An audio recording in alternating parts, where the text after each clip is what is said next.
back in this room when I did work at Chatham House, and this was the time of probably the last great nuclear debate, in the late 70s in particular, the early 80s. And I remember finding myself then in a very odd position, because I had considered myself through my working on nuclear issues for my PhD, and even when I came here, that I was really a dove on these matters, because the people that I'd been challenging, even then called neocons, were those who believed that the Soviet Union had a plan to win a nuclear war, and that it really made an enormous difference about whether or not you had ballistic missile defenses or how many weapons you had. The first strikes had a reality and a credibility that I always thought was a bit overstated. And then all of a sudden along came the European nuclear disarmament movement, or END, with E.P. Thompson. And in one of his polemics, I was described as a compliant cowboy, a term which rankles still. For being an apparent proponent of deterrence, which I suppose I was, and not accepting the logic of disarmament. And I heard some quite interesting and it was quite hard actually to engage in debate, because it was, I'm going along to sort of CND gatherings, and it was basically, so you're here to defend burning babies and Armageddon. And actually, that wasn't what I was about. And I want to start again, as I used to say then, I'm not pro-nuclear. I'm not even particularly pro-deterrence. Nuclear weapons exist in my lifetime, certainly, and in the lifetime of others, and probably most people here. They're probably still going to exist, however successful we are with disarmament. So really the challenge for the nuclear age is how to make the best of a bad job. That's my starting point. There are people who can make a convincing case that nuclear weapons have been a net plus for the international community up to now, and I think you can make that case quite convincingly up to now. But in everybody's mind, unless they're absolutely stupid, is that backdrop of thought that maybe at some point it'll go horribly wrong and we'll face a horrible disaster. So I'm not complacent about nuclear weapons. I think even when I was engaging in those debates at that time, notably, as I recall, with Mary Calder, part of the argument was in the short term, I wasn't too worried, but in the long term, it was hard to see how you could go on like this indefinitely. So my starting point is not that I'm happy with this situation or content, but in some basic sense, we're stuck with it. And so the question of is nuclear weapons fit for purpose? Well, in basic sense, obviously they are. They can destroy a large amount of people and property. So that's what they do. The question is, how do we cope with it? And to me, the challenge of a nuclear policy is how to make sure they're not used. That's the basic test against which nuclear policies have got to be judged. And one of the best ways to ensure they're not used is to avoid the sort of conflicts that might prompt their use. I remember there was an enormous and incredibly expensive research project at Harvard in the 80s on the Avoiding Nuclear War project, which on the sort of insight per dollar ratio against which these things should be judged, came out with the bleeding obviously conclusion that the best way to avoid a nuclear war is to avoid war. And yeah, that's true. And that's where deterrence comes in, because what nuclear weapons can do is make people incredibly cautious if they're about to get into a situation in which it may be that they may be used. Now, one of the reasons why some people are quite positive about the impact of nuclear weapons is we've really done quite well in coping with the nuclear age. If you go back to the early 60s and the various prognostications made then, both quoting C.P. Snow about the sort of statistical inevitability of a nuclear war before the end of that decade, or the assumption of the Kennedy administration that there would soon be 15, 16 nuclear powers and so on. The idea that we'd reach it to 2013 without one of these things being used in anger again would have been considered remarkable and probably very complacent and sanguine. So we haven't done badly. And if you look at the distribution of nuclear strength, you can see that basically there are two types of nuclear powers with a bit of overlap. The one are the old great powers, the 5 permanent members of the Security Council, essentially. It's worked out that way. And the second are the chronically insecure. And the traditional question about nuclear deterrence was the first category. People talked about a third world war in terms of the third of the series that began with the First and the Second World War, and the assumption that it would follow the trend set in the Second World War, which after all ended with the only 2 examples of hostile nuclear use that we've got. It assumed that would carry on into with other destructive power. And something happened that gave political leaders pause. Now, there's a big debate, which we'll no doubt get into, about whether deterrence made a difference in this, in the sense that, and I think we have to be careful in what we're talking about here. There's one sense of deterrence in terms of the deliberate threats posed by NATO countries to the Soviet Union. If you do this, we will respond in that way, which over time became increasingly incredible, and it was hard to believe why, to come up with good reasons why you would necessarily do that sort of thing.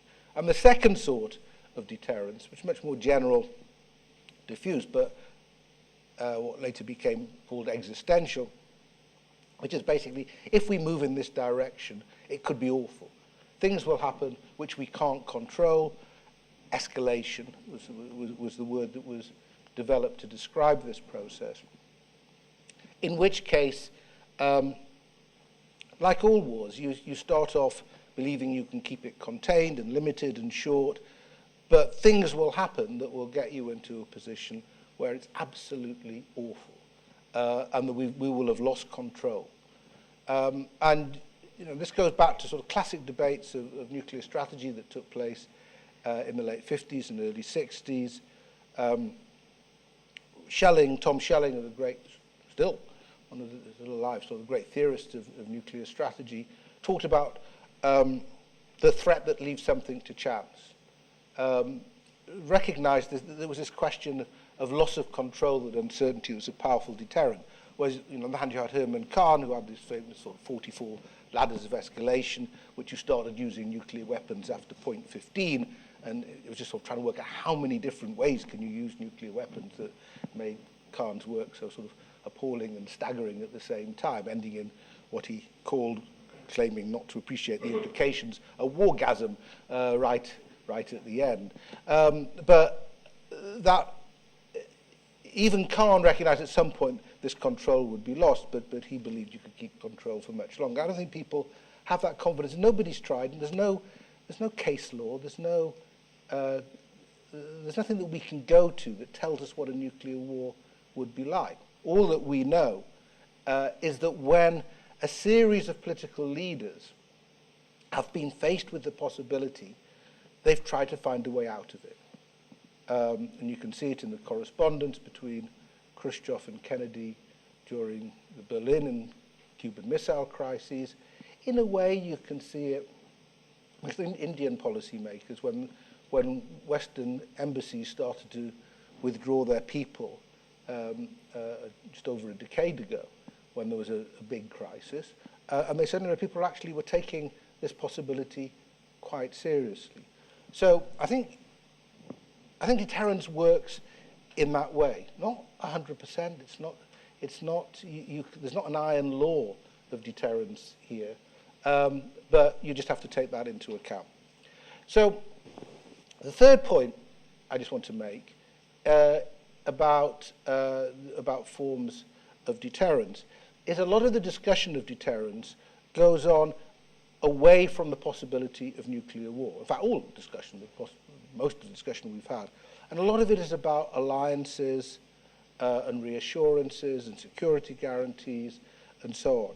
Now, whether any of this means very much is very hard to tell, because nuclear guarantees, when it came to reading the small print, might not look quite so firm and resolute as they might be when they're issued, like most guarantees.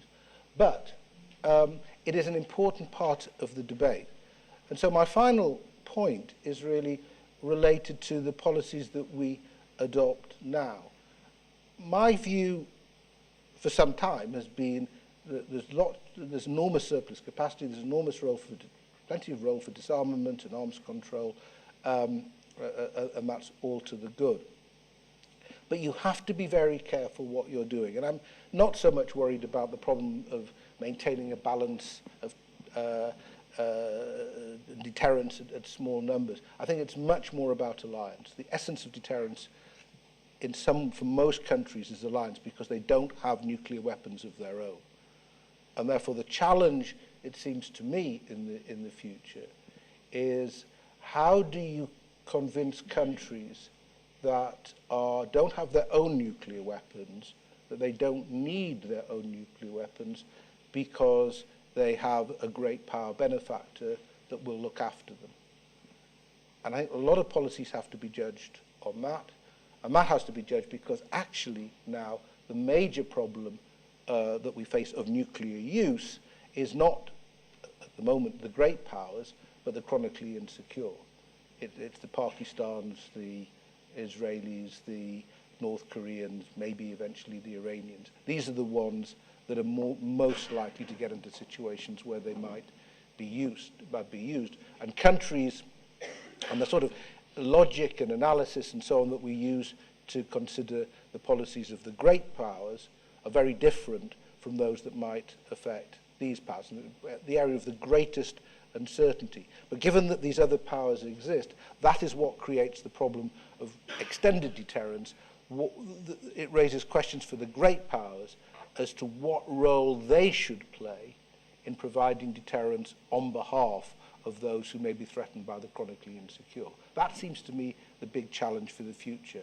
I don't think it's particularly an issue for disarmament.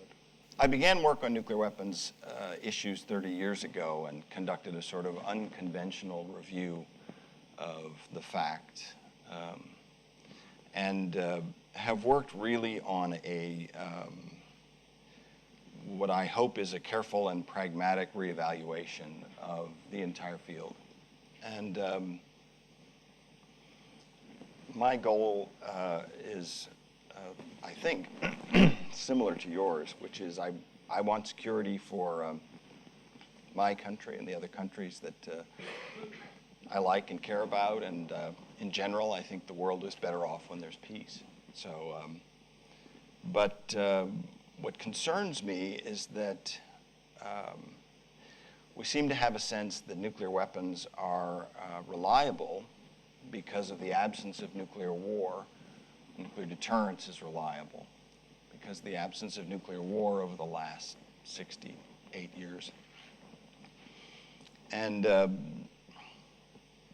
it seems to me that if you're going to risk the lives of millions of people, or at least hundreds of thousands of people, that it makes sense to be absolutely sure that you need a relatively high standard of proof, and that proof by absence doesn't meet that criteria. I remind you that 2 years ago, I could have sat here and said that the possibility that there would ever be a major storm in the United States that brought floodwaters onto Long Island and New York and New Jersey and destroyed thousands of homes was impossible because it had never happened for 200 years. Fact is that just because something bad hasn't happened recently doesn't mean it can't happen. So my review has essentially reached two conclusions. One is that our one field test of nuclear weapons has been misunderstood. And I think it's important to recall that one of the real problems with nuclear weapons is that it is a field with very little factual information. We've done a lot of testing, but think about medieval thinking about the solar system. They essentially 7 pieces of data. The stars in the sky, and the sun, moon, earth, and 5 visible planets. Wait, that's 8. It's a relatively small set of facts out of which to build a theory of how the universe is put together.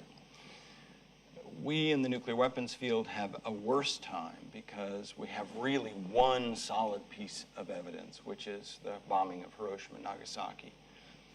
And potentially, although it's very slippery and difficult to judge, a series of facts based on historical crises involving nuclear weapons. Even so, it's a relatively small factual basis. If you consider that, for instance, machine guns were developed, and it took really years before British, German, and French military officials understood how machine guns were going to impact the battlefield and how best to accommodate their existence on the battlefield.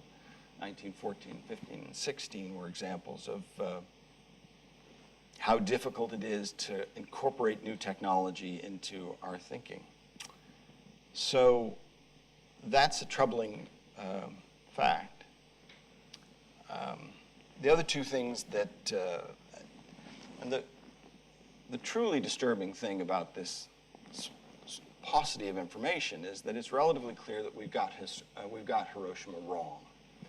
The Japanese said they surrendered because of the bombings of Hiroshima and Nagasaki. They were actually covering up the fact that they'd lost a war and they needed a good excuse for having lost that war.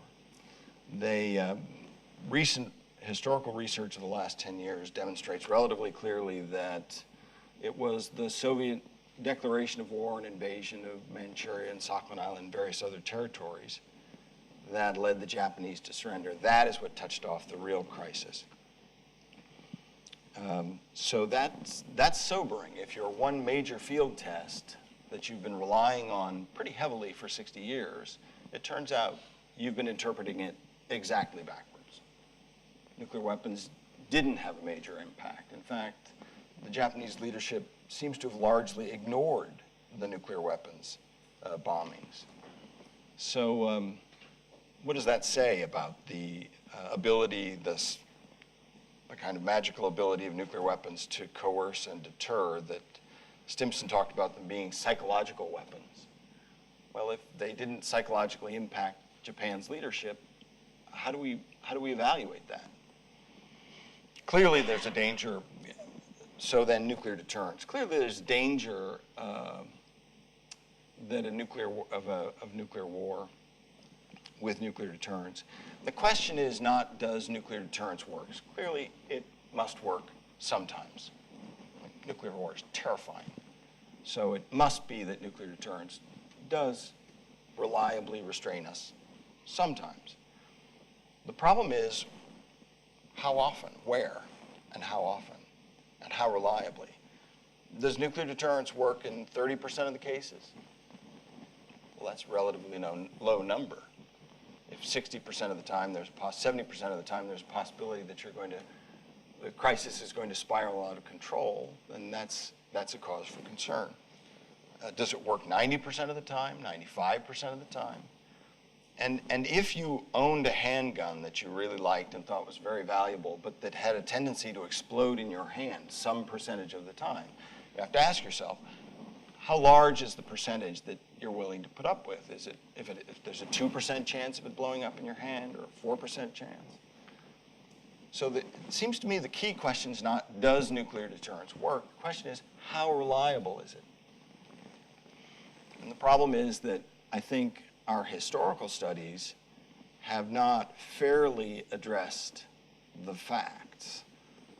For instance, I was talking to Stephen Wald at Harvard, and he I was making some of these arguments, and he said to me, Ward, what about the Cuban Missile Crisis? I mean, that is clear proof that nuclear deterrence works. The Soviets put missiles in, and there was a risk of nuclear war, and then they took them out. So it obviously works. But I think that the problem with that argument is that we never talk about Kennedy's decision.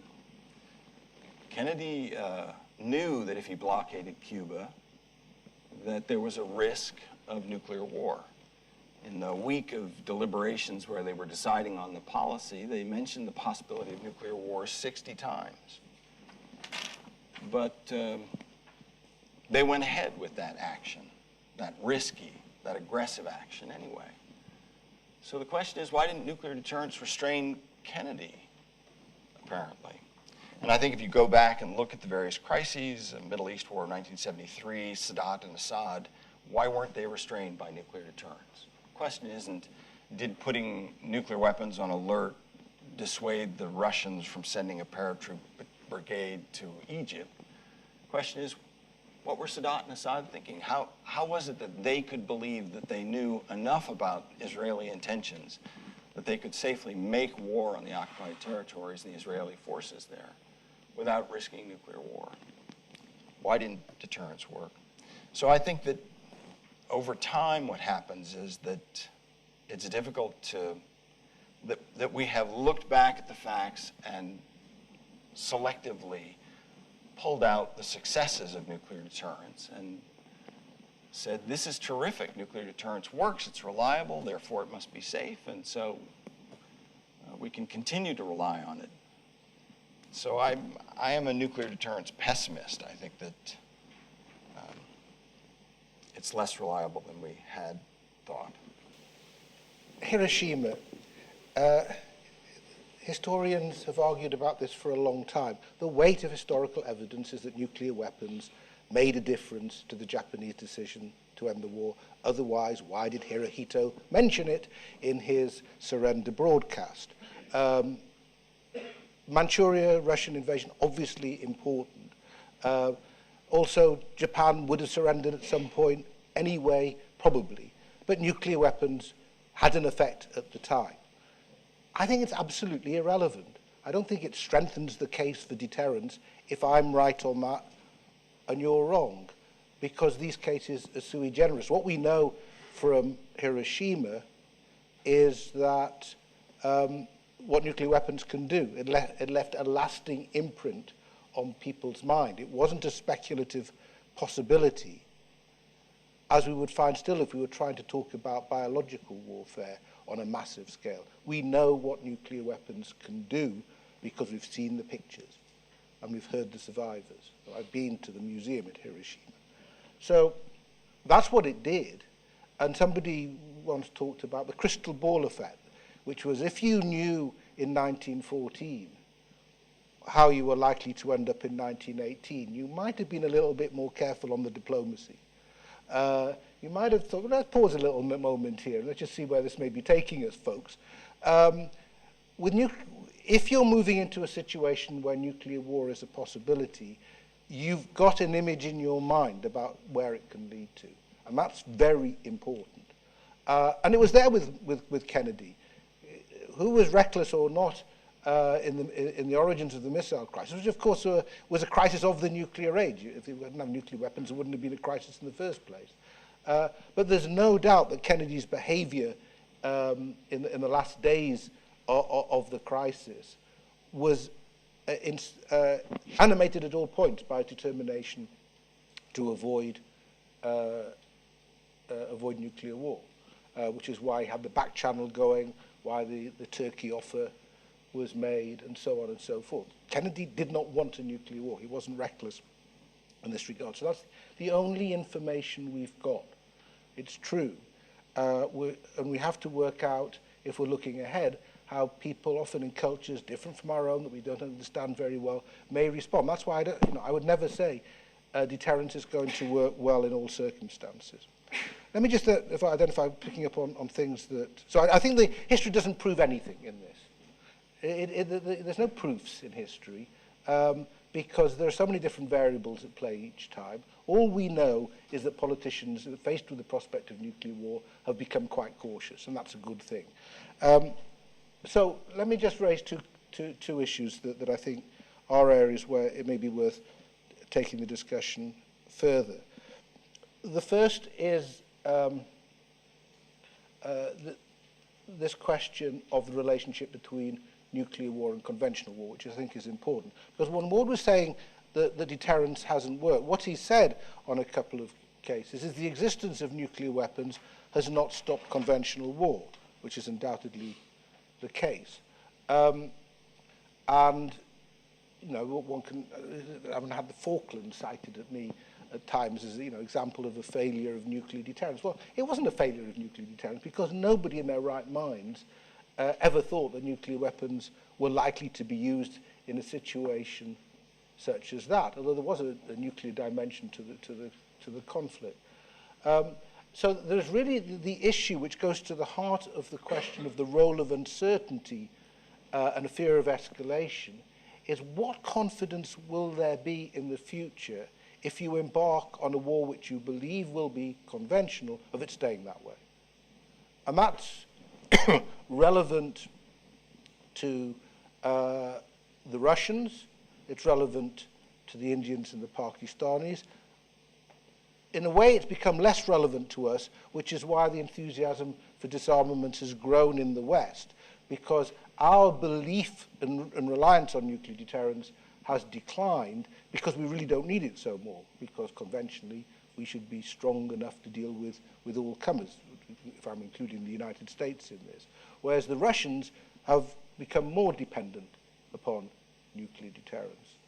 So I think there is an important issue here that's worth addressing about the relationship between the two.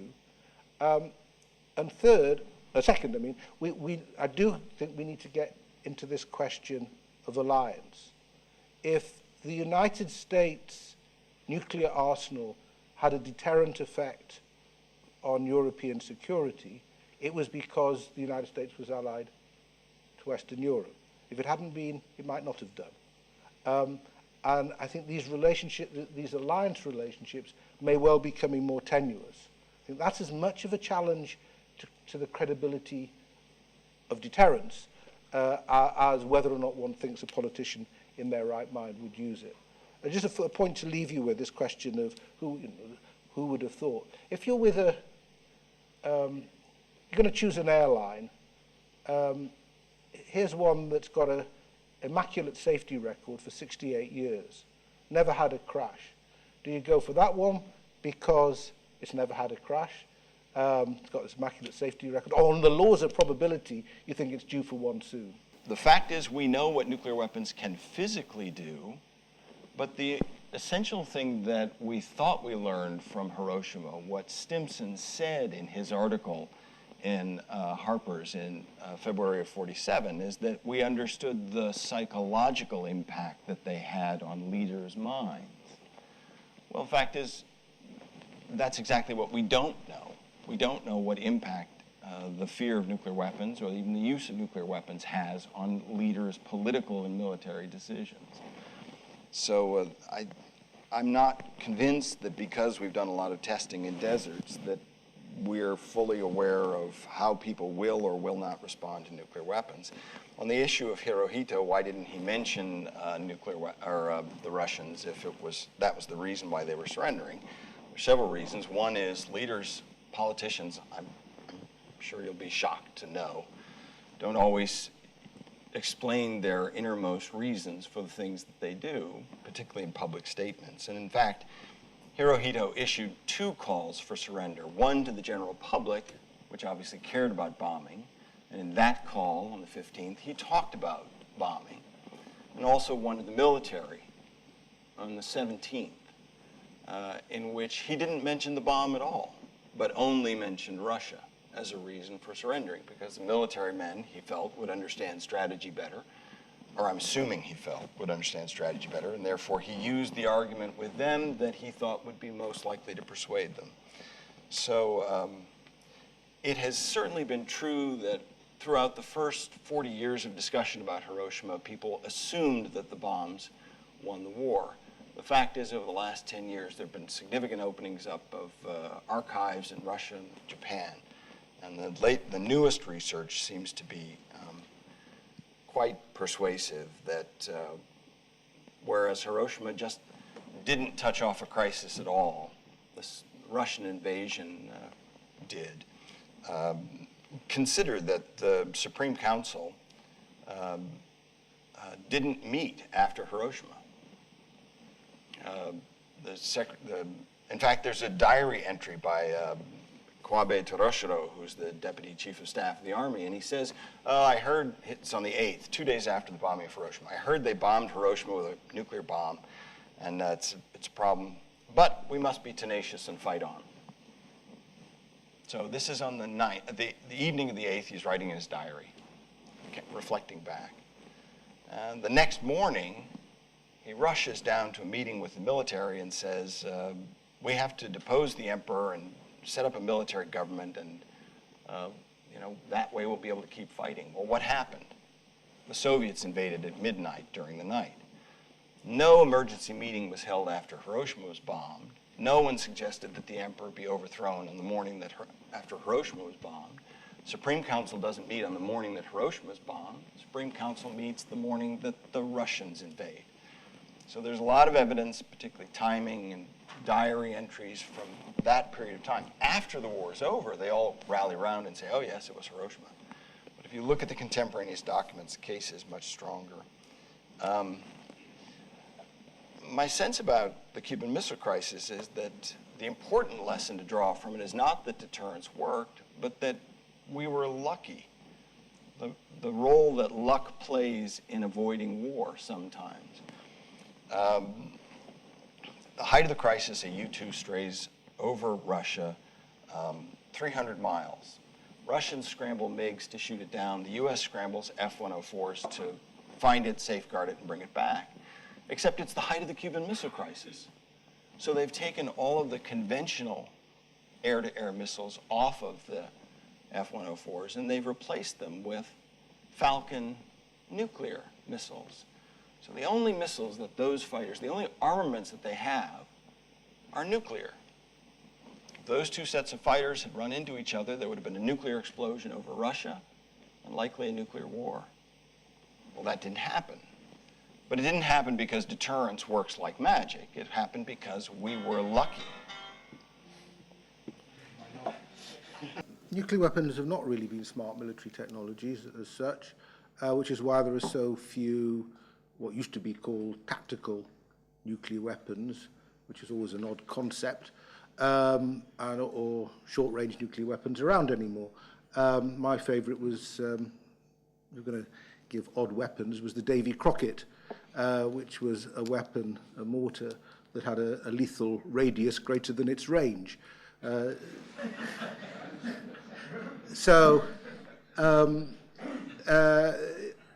think the idea that nuclear weapons could be used as a more efficient form of firepower is now pretty well discredited, and that has implications for the future in terms of this question of how you would move from a conventional to a nuclear war, because that was, in the theory, one of the ways. Schelling, who I mentioned before, made a sort of powerful distinction between weapons that could seize territory and take things by force, and the power, what he called the power to hurt. And what nuclear weapons have is the power to hurt. Now that poses enormous ethical questions. It also poses an interesting strategic question, to show that I'm not particularly arguing one way or the other as to where we should go on this. In our thinking about conventional war, where in a way that we weren't in 1945, we stress more and more the importance of protecting non-combatant civilians, the innocent, etc., and expect our weapons to be more and more precise and get offended by collateral damage. So that's a really important change, because actually, while we're maintaining nuclear weapons, we're maintaining something that at certain points could be far greater shift of gear than than was the case in 45. I mean, it's so tempting to get into historical. There are multiple explanations of most events, and this will be true in the future. You think you're controlling the thing that will really make the difference, and actually it's something else, or there's something else again. You know, most events have more than one cause. There's no simple cause and effect relationships. But one of the reasons that was an issue in 45 was, what difference did it make to have a single nuclear weapon as against a couple of hundred American bombers firebombing? I mean, more people were killed in the firebombing of Tokyo than were killed in Hiroshima. It was the shock effect of a single weapon, and the casualties were the result of people not realizing this was an air raid. So they were out in the open when they might have been in shelters, and the numbers that would have been killed would have been fewer. Still horrific, but fewer. And it was because of the link between conventional air raids and this new weapon that could do it oh so more efficiently, and then we later discovered with the horrible radiological effects coming on beside. Now that seems to me that link is, in Western thinking, has been broken. It could be put together again, and in Russian thinking, I don't think it has been broken. You can't stuff the nuclear genie back in the bottle. And those of you who read Chatham House's The World Today will know that I have a view about this. This is a powerful argument. You can't disinvent nuclear weapons. It's absolutely true. Also happens to be absolutely irrelevant, because no technology is ever disinvented. That's not how technology goes away.